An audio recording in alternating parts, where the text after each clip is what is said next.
I spent $1,000 on this box of not tested cameras, and inside this box is the rarest camera that I've ever shown on this channel. Let's jump right in. This is how I started my channel, was doing gigantic lots of cameras that I just rarely find anymore. And I'm having to source mainly locally now, here in Arizona, Nevada, and California. But whenever I get an opportunity, I try to take it to get a box like this. It's from one of my suppliers that I used to buy from a lot that I haven't bought from in like 2.5 years, I don't think. He used to sell cameras quite a bit on websites like eBay, but he got burned a few times by some customers that returned broken cameras, so he doesn't sell cameras anymore, and he sells them to me instead, which is great, because I love going through cameras. I have been buying and selling used digital cameras for 20 years. I've been doing it full-time for 8, and I've sold over 40,000 digital cameras, lenses, and camera accessories during that period. So I've sold almost everything, but inside this box, like I said, is a camera that I've never sold before. I'm gonna go ahead and put this box on the ground. It's gonna be a little bit easier to go through, but let's pull one random one out and start with this guy. That's probably the question I get asked the most, is where do you get all your cameras from? And like I said before, I used to get them from a lot of sources online, and now I get probably 90% locally, just because the amount of resellers in the camera space has really grown over the last few years. Handy little sky peeler here. It's like a little razor blade tool. I ship out a lot of cameras, and it helps with resizing boxes as well. Very handy. The other thing I like to do with anything that I get in that does come in a box is actually reuse all of the bubble wrap and packing materials that I can. So I'll reuse all of this and recycle it, as well as the cameras, of course, because we are in essence a camera recycler, moving cameras from someone that doesn't use them anymore to hopefully a happy home. Wow, Samsung TL225. I worked for a camera retailer when this camera came out, and I worked with Samsung on their marketing plan and figured out forecasting for this particular model. Samsung really tried a lot of things back in the day. They were one of the first camera companies to incorporate Wi-Fi within their cameras. A lot of the cameras had kind of a smartphone feel. This was a little bit before that, and also in the point and shoot category. So we've got a 12 megapixel camera here, uses the very thin SLB07 battery. Cosmetically, this camera looks okay. We've got a little bit of wear on the screws there. But other than that, a little bit of wear on the screen. Hopefully this camera is going to work. I do have a pile of batteries that I keep handy, just in case. I've got about 60 different batteries in here. And I've got some cleaning supplies. I need that. Clean off the glass, clean off any issues that I might encounter on grips or anything as I go through the process. So what I'm going to do on the cameras that are in that box is go through them, test them to make sure they're working, and we'll talk about price and talk about where the market's at on each particular model. So we've got a battery in there. Let's try powering it on. We do have power. Lens moves out. Lens looks okay. Good start. Okay, so what do we got here? We've got a black spot on the display. So you can kind of see it in the middle there. And normally when you zoom out, it's got a touchscreen too, by the way. When you zoom out, there we go. I'm seeing a lot of black spots. So whenever we see that happen, that's an indication that we've got dust in the sensor generally, or something within the lens itself that is creating that. So you can see a number of different black artifacts here. And there's a few things you can try to do, like vibrating the camera, using a vacuum on the camera, doing a teardown. That will show up in the pictures, and it will affect the picture quality in every picture that you take, especially as you zoom out. I think we've all seen those YouTube videos where there's a black speck in a video that someone is taking. It's normally an issue with the sensor or something with the lens. Also, the front LCD, this screen right here, should display, and you should see an image on here as well from what's in front of me. And as you can see, it's cracked. So unfortunately, we've got a lot of problems with this camera. In good working shape, the TL225 would sell for about $100. So I spent $1,000 on that box, and we're striking out so far. So hopefully the next one moves us in the right direction. Going back to my roots on this one, because I've been buying so much individually and locally, I haven't had a chance to go through prices and what I paid, and we can talk about profit and how much I actually end up making off of this particular lot. I spent $1,000. My target is going to be $1,750.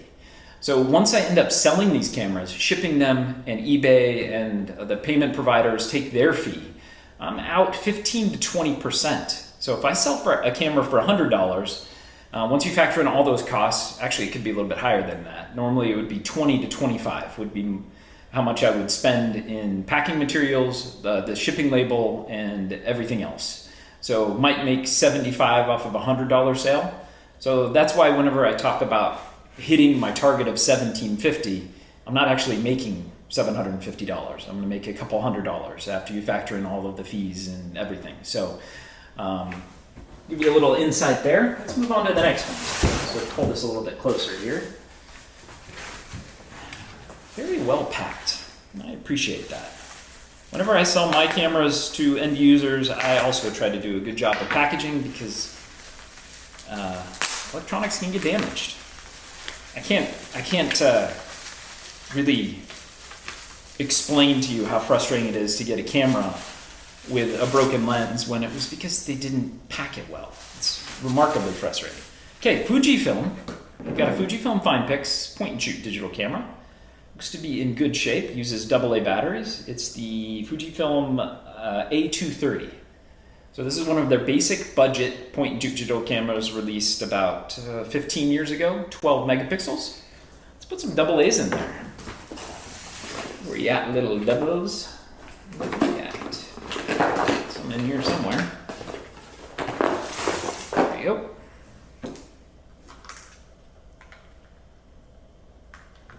Thank you as always for watching. I appreciate it. It means more to me than you know. Also released kind of a vulnerable video last week about my wife dealing with cancer and how that made me start this channel. So if you're interested in hearing a little bit more about my story and how that process went, it was a year-long process, and my wife is thankfully doing way better now. And I appreciate all the well wishes from that last video. So we've got the lens moving in and out. Looks to be in really quite good shape. So one of the things that happens often with this is you'll have an LCD display issue. So you'll see splotches or issues here. And then the other common thing I see with Fujifilm digital cameras is lens glass scratches. Let's hit back. Okay. Let's zoom this puppy in and out. That all looks good. And let's try taking a couple pictures here. Flash fires, that looks great. Okay. So this is a camera that a few years ago would have sold for $30 to $40 all day long, and now it's in the $50 to $70 range, depending on if you include a memory card or cables with it. So for the purposes of this video and tracking our money, we will say 60 bucks on this camera. I'll pull out my notes section so I can keep track of value here. Good to see. All right, what do we got here? Looks like a DSLR, it would appear.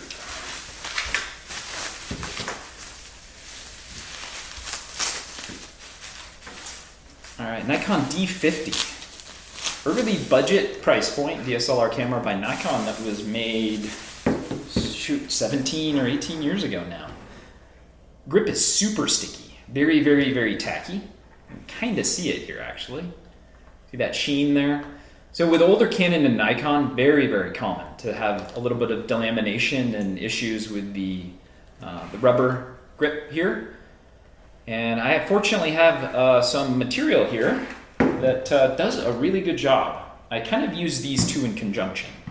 This is Mother's Back to Black. It's a plastic restorer, and it does a good job once we get more of that stickiness off, which I'm going to use some of this Matzenbacher's Liftoff latex paint remover. It does a really good job. It's biodegradable, and I've been using this for 9 years, and one of these bottles is gonna last me years. So pretty good value here. Just use a little microfiber cloth here. So let's clean off some of that grip. A lot of changes going on in the reselling world, particularly from my friends in Europe and Asia. I am a big proponent of free trade.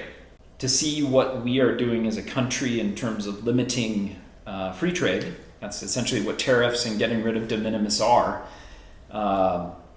it's going to be very damaging to not only the assortment and product availability from everything from used items to new, but it's going to increase the prices domestically. So it's going to be a double whammy that we're going to see and is going to affect us for quite a while. And that is very unfortunate. So within eBay, for example, just as of the next couple of days, many countries will no longer ship into the United States. So I have actually purchased lots of cameras from Japan, Europe, and Australia. And as of now, those are basically all off the table. So very, very unfortunate, in my opinion. Okay, we're getting some of that surface stickiness off. And the next product that we're going to use here is going to be this back to black. And normally I would actually only even do this once we test it and make sure it's working. Otherwise, it's kind of a waste of time, to be honest with you.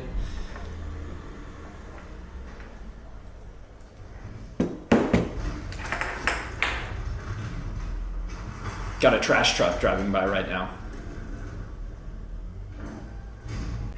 Okay, let's get some of this mother's back to black here.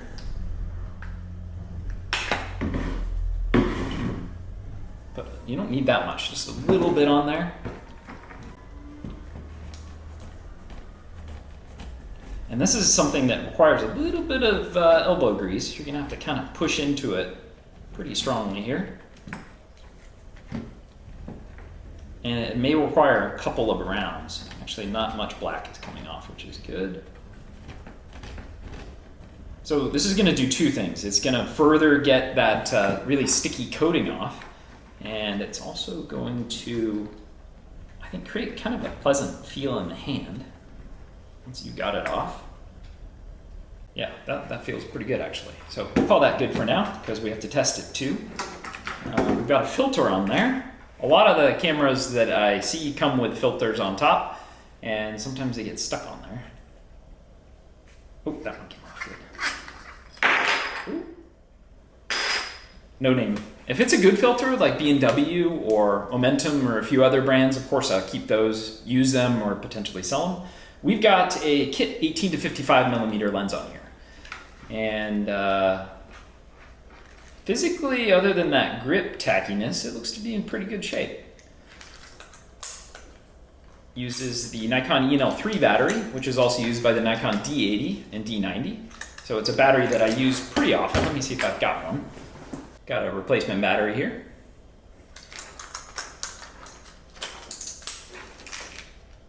Got power on the top.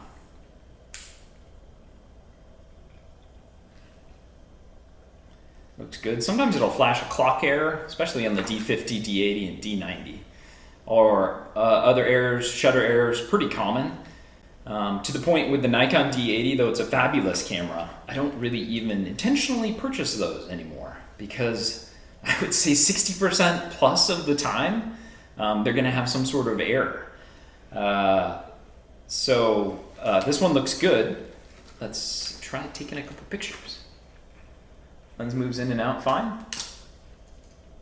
So I'm just testing autofocus here. Looks good.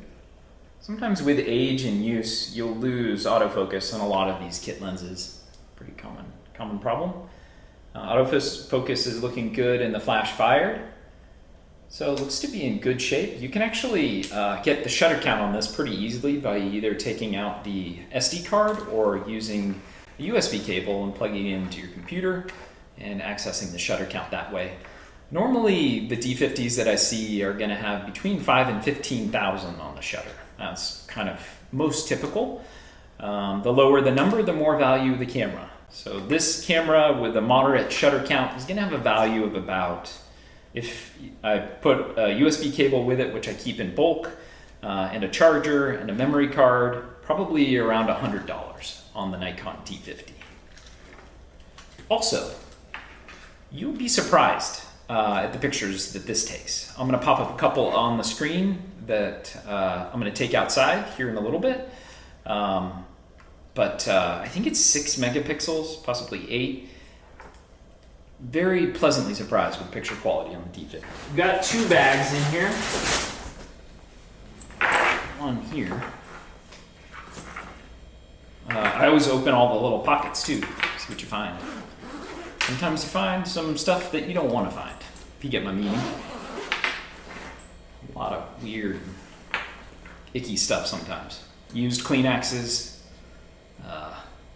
I have bloody Band-Aids, really gross stuff.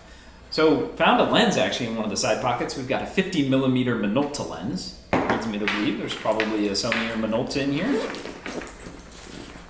Ah, yes, yes. This is the rare one. We've got a Sony A900. Beefy DSLR camera, full frame. If you've been a long-time watcher of the channel, you may remember one of my holy grail cameras was the Sony A850. This is the stepbrother.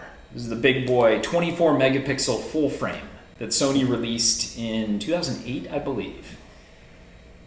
This is a beefy camera, magnesium alloy, both exterior and interior. It is a beefy camera. It's got a wide angle lens on here too, Tamron. Kind of cool. A lot of the times you'll see Minolta compatible A-mount lenses with this, or Sony. Sony made a number of really decent alpha lenses for the A-mount compatible DSLR cameras like the A900, which is kind of an unusual pairing. Set those right here for now. What a awesome camera. Physically, a little bit of wear. Got a little bit of screw wear and some wear on the LCD. Let me pull out my little microfiber here. I'll have links down below if you're interested in what I use to clean stuff or for your own camera collection. Clean off the viewfinder here too. This viewfinder was regarded at the time as one of the best viewfinders in the market, optical viewfinders. It's got 100% coverage. I mean, when you're looking through this viewfinder, similar with the A850, it's very expansive.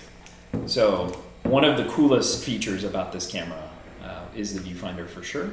It's got a dual memory.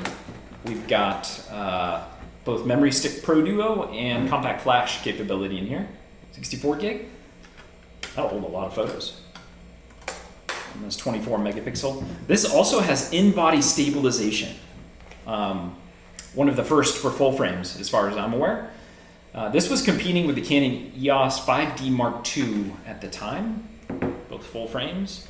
When this camera came out, it was $3,000 for the body. Pretty remarkable. I'm hoping and crossing my fingers that this works. Uses the Sony FM500 battery. Got a battery there.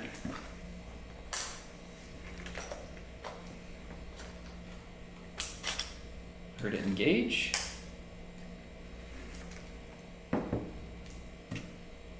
Engage again, and the screen turned on.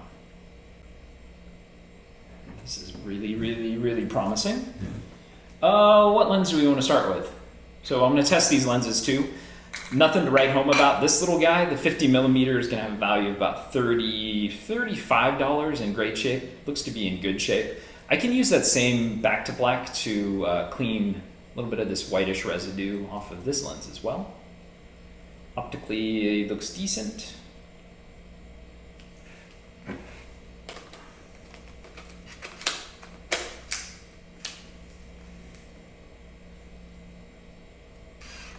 Okay, that sounded good.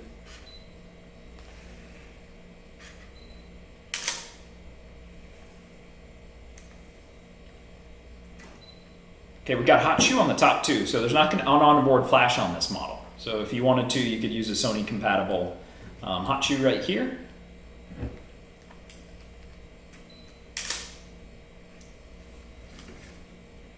Wow, yeah, very expansive viewfinder. That is so cool. Satisfying, noisy. Looks great. Awesome. Very, very satisfying so far. Let's turn it off and swap the lens out for the Tamron 19-35 wide angle. Because this is full frame, this is going to be a true wide angle experience. The 19 range.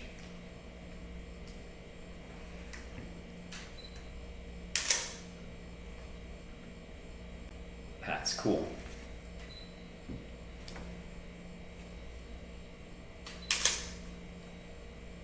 Yeah. So looking great. Not seeing any issues with much dust visible through the viewfinder or scratches on the focus screen. But this is weather sealed and it is built to last. So even, what are we now, 18 years later? Yes, please. Happy to shoot with this thing. So what you'll see in the US market with the Sony A900 is the body alone is going to have a value of about, in this condition, somewhere around $450 to $500 currently. This Tamron 19-35 wide angle lens I sell a fair amount of. It's going to have a value of about $75 to $100 in today's market. And like I said before, this guy's probably about 30.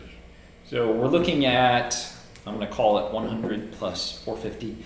On the it'll sell fast range, you'd be looking at probably $550 for all of this gear. Okay, next up. Oh, I know what this is. If you are a Nikon 1 fan, or have, you probably recognize the case. We've got a Nikon 1 J1 here. They also made the J2, J3, J4, J5. Very similar body designs. It's a mirrorless camera using Nikon proprietary 1 series mount. Not a ton of lenses, both native. I haven't even seen any aftermarket. I don't think Nikon allowed that, or they just weren't made. All of the compatible lenses that I've seen are Nikon branded.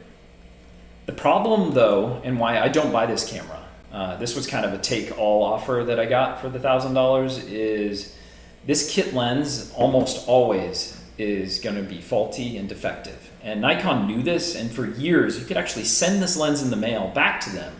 They would fix it by punching a hole down right here, I believe, and fixing the aperture problem in the lens. So it can be fixed, but almost every time you use this lens, what you'll see whenever I put it on here, and we'll find a battery if this doesn't have one. No battery. It does have a memory card though, is it's going to have dark pictures. So I'm predicting that right now because almost everyone does. Nikon ENL20 battery.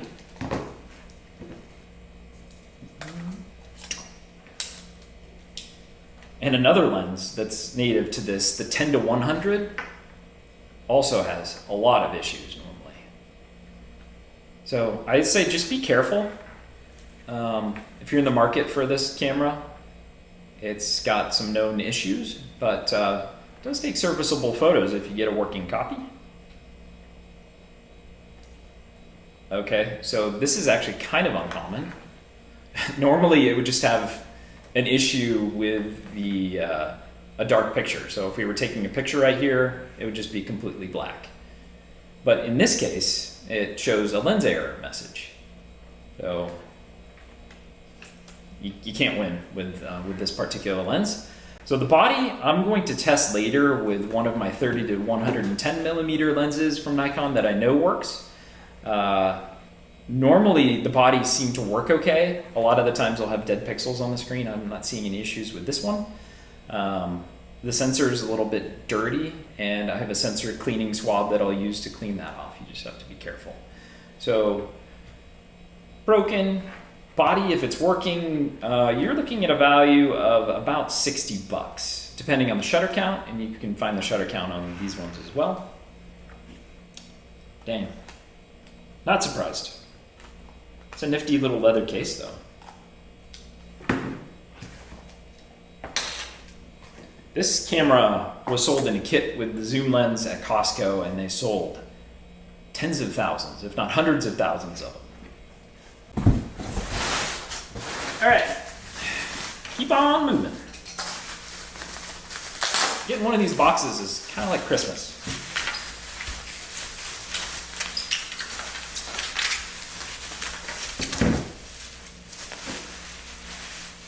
What we got here? Minolta A900. Sweet. A viewfinder rubber is missing.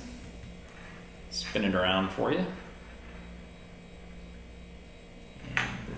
And the lens looks a little dodgy. Let's clean that off.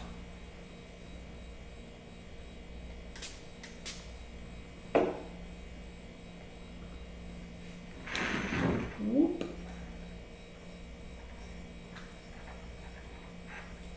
And make sure you're subscribed if you're not already, and you get notified with new videos that I do. I try to release a video or two a week. Kind of getting back into the swing of things. I'm also by camera collections. So if you have a camera lot that you are looking to move, or you're getting out of photography, or you just have some gear you're looking to sell, you can shoot an email to pricklypearcamera@gmail.com. I'm normally pretty quick with my responses, and maybe we can work out a deal. And if not, no hard feelings either way. Just domestically right now in the United States only, though. Sorry, international camera buffs. With everything going on right now, just sticking domestically. I wish that weren't the case. Cosmetically, looks to be okay, other than the rubber around the viewfinder. I like to have a light pointing in on the glass when I'm looking at it, so you can see any issues with haze or dust inside of the lens, as well as micro scratches that may exist on the glass. People that buy, especially lenses alone, are very discerning. So you want to try to isolate any issues that may exist, at least I do, to ensure that whenever I sell this camera, that the buyer that gets it knows exactly what's going on with it. All right, that all looks good. No battery. Let me find a battery real quick for this. Oh, you have some cracks on the bottom. Often if it's stored in a more humid environment, you'll see that pretty often. Doesn't happen all that often here in Arizona. It's powered on. Sounds good. Got a cool little nifty focus by wire lens here. So instead of having an auto lens, it's manually done here. Like a number of Fujifilm models that came out at about the same time frame. Not a huge fan of the interface with Minoltas compared to Canon and Sony of the same time frame. A little bit basic. But in terms of picture quality, I've always enjoyed shooting with this. And it has macro capability, as well as manual focus capability. A lot of different manual stuff you can do with this particular camera. And when it came out, it was kind of spendy. I want to say it was like $300-400. So not a cheap camera. Look at that, articulating screen. Ooh. Try taking a picture here. Yeah, it looks good. So, working in good shape, the A900 I've sold for a variety of price points. It's not a fast mover, but in good working shape, normally I've seen it sell between 50 and 100. For purposes of this video, I'm going to go on the lower end and say around 50 bucks on this particular model. All right, moving on. We're at 820, so still haven't recouped that that investment. I haven't had any boxes yet where I've lost money, but this could be the one. Oh no, that is not good. Samsung PL100, whenever you see a lens like this is a kind of walk away from camera. If you're at a garage sale or something and you're looking and you're like, oh, I don't know if that's gonna work. It probably won't if it's got something like that. Occasionally they will work. You'll power it on, the lens will retract and move in and out freely, but a lot of the times that's gonna be lens error. So just something to watch out for. Uses the Samsung BP70 battery, super common battery. Samsung used it on a ton of models. So I've got like 40 of them. This is actually dual view as well. It's got a front LCD. Okay, that's not good. Look at that. That little black spot. Not little, it's actually quite large. So on the display, we'll see if that affects the picture quality at all. Lens is pretty noisy, but the lens moves in and out okay. Eee. Not the most pleasant thing I've ever seen. Let's try doing that front LCD. Aha! It is working. So the other one that we had that was dual view was cracked, and this one is actually working. So it makes it super easy to do selfies. Click, click. The lens looks askew though.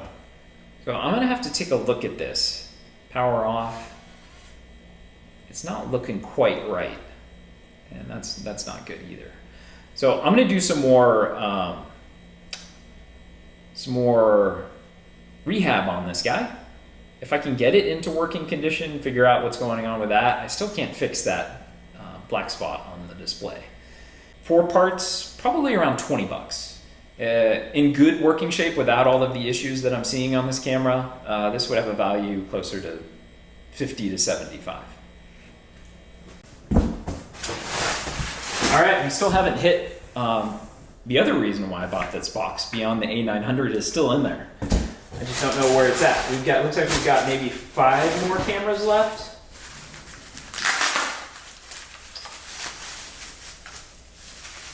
Another Samsung. Wow, a lot of Samsungs going on.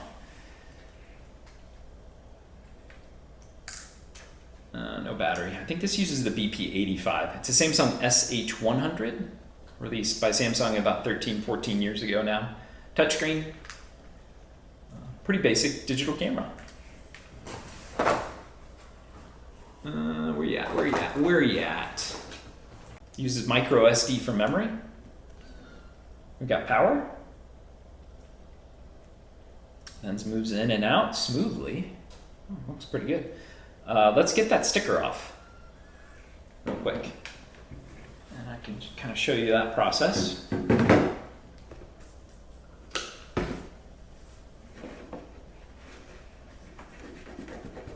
Should take about a minute or two. You know, this is probably the funnest part of the job, is doing unboxing the stuff. It's all the other stuff, like taking pictures and eBay listing, cleaning. That part gets pretty tiresome and tedious when you've done it tens of thousands of times. Okay, there we go. How's that look? Better? Got a scratch on the LCD. The camera looks to be working fine.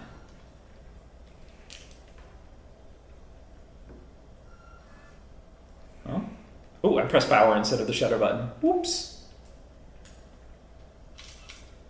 Picture tape? Yeah, picture tape. Looks good. So based on my sales history, this Samsung SH100 is going to sell for about $75, maybe a little bit more in the US market. Still got quite a ways to go. Oh, here it is. Canon PowersShot ELPH360. He said it was in great shape. No battery. Purple color too, pretty desirable color. Canon just made more limited quantity, and the more offbeat colors.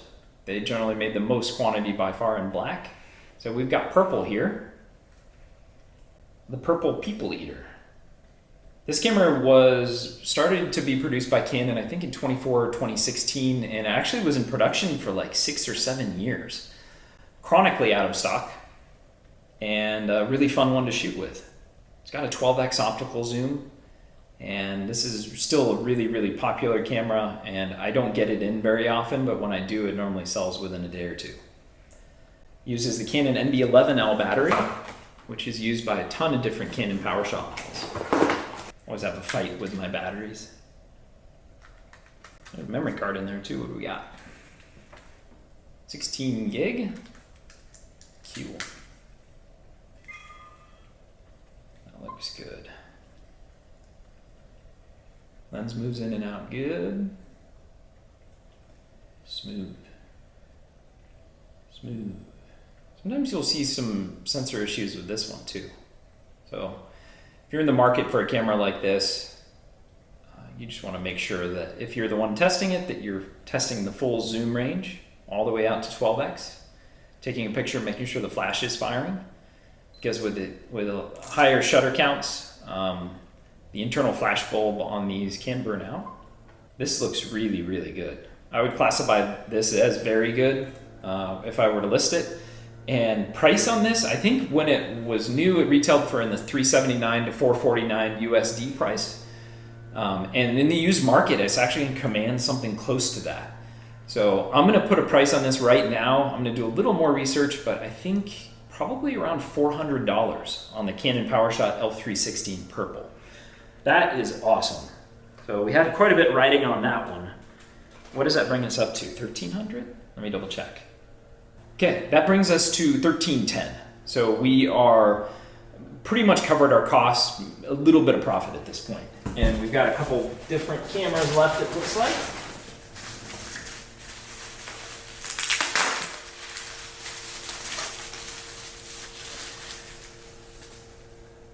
Okay, Canon. I'm used to saying Canon. Panasonic DMC ZS10.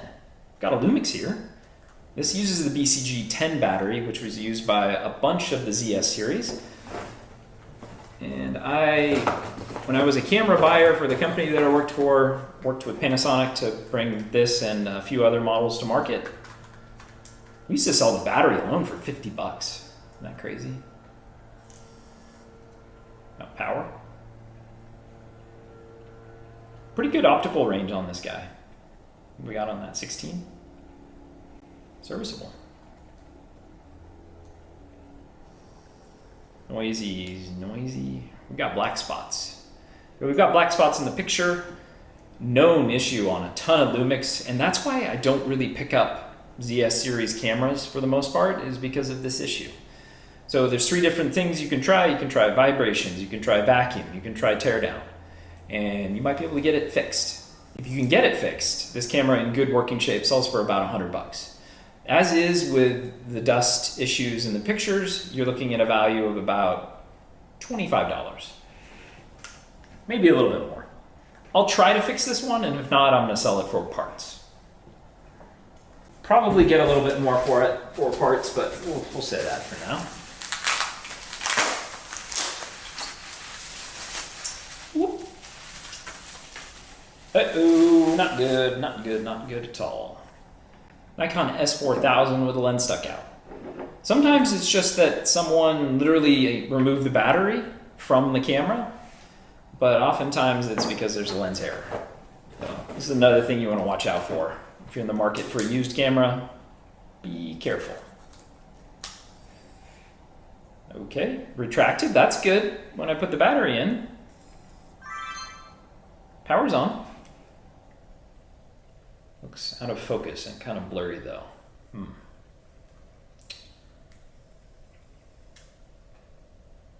No. Not focusing at all at any optical range. Not good. Nope. Does take pictures, but everything is blurry. So we've definitely got an issue with the lens here, and that is above my pay grade. So there are people out there in the world, maybe even watching this video, that are really comfortable taking things apart and repairing and finding replacement parts. It's just not something that I have that much interest in doing. So I would sell this for parts, and the value, because it does power on and take pictures, is going to be probably in the neighborhood of $25-ish dollars, maybe a little bit higher. We'll say 25. In good shape, tested, working condition, the Nikon Coolpix S4000 is going to sell for about $100. Bummer. Yeah, 1360, and this is the last camera. Kind of looking at my box with disgust now. That's just the way the cookie crumbles sometimes, friends. Can't always be making tons of. Oh yeah, I forgot about this guy. Okay, this is definitely gonna help. Panasonic FZ300. Awesome camera. Shoots 4K video. I think it was released 8 years ago probably. Has a constant f2.8. Handles low light really quite well. Very fun camera to shoot with. I am a fan of this Panasonic camera and a lot of other cameras like it. I shot with the DMC FZ80 for a long time. The FZ300 is a fun one to shoot with too. I think its equivalent optical range is about 25x on this guy. Excellent looking physical condition. But let's test it and see if it's working. I got a battery for that.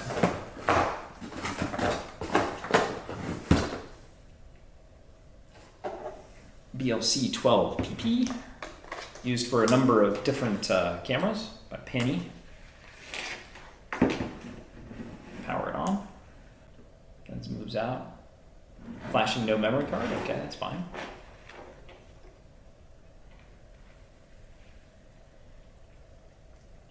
Wow, this feels really nice. Looks great.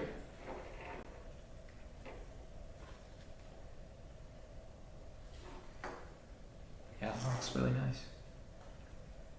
Really, really nice. Pop the flash and let's try taking a couple of test pictures here. Well, that looks great. Yeah. This can shoot pretty good bursts too, actually. By my calculations, we are looking at a total value of $1,710 in projected revenue. And I offer free shipping as well. So like I said, we're only looking at a net of a couple $100, but it's really fun to go through stuff like this. Unfortunately, we had some duds, but we had some real winners like this guy. And as always, get out there, have some fun, take some photos, and share a comment with me down below on what your favorite thing to shoot in 2025 is. You outdoor shooting? Or are you doing indoor photography? Are you doing weddings? What are you shooting? Your cat? Nothing wrong with that.